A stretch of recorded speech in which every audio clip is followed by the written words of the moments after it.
L'appel de Jésus, suis-moi, n'a pas pris Simon-Pierre totalement au dépourvu. Il connaît le Christ pour l'avoir suivi, observé et écouté depuis ce jour, où il a entendu son frère André lui dire « Nous avons trouvé le Messie » Jean 1, 41. Au moment de la rencontre, posant sur lui son regard, Jésus lui a dit « Tu t'appelleras Pierre » Jean 1, 42, l'inscrivant déjà dans sa vocation.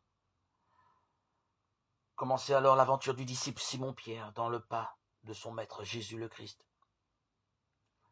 Témoin des signes et des enseignements de Jésus, il lui a affirmé sa foi et son désir de le suivre. À qui irions-nous, Seigneur? Tu as les paroles de la vie éternelle.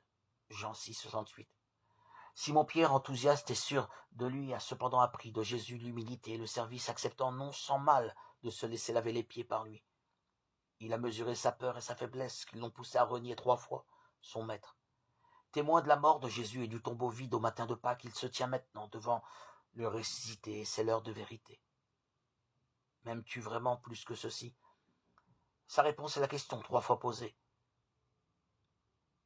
Celle, son avenir de pasteur de l'Église fermement attaché au Seigneur.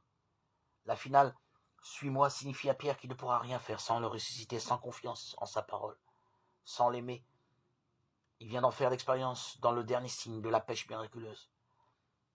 Jésus assurera la fécondité de la mission de Pierre et des autres apôtres. Il sera leur nourriture et leur force pour l'accomplir. Venez manger. Pierre doit se laisser ceindre par Jésus. L'annonce de l'Évangile passera par le témoignage d'une vie offerte dans la force de l'Esprit. Pierre et les apôtres connaîtront les difficultés du témoignage rendu dans la vérité et l'obéissance à Dieu. Rendons grâce pour la fécondité missionnaire que le Seigneur donne à chaque chrétien.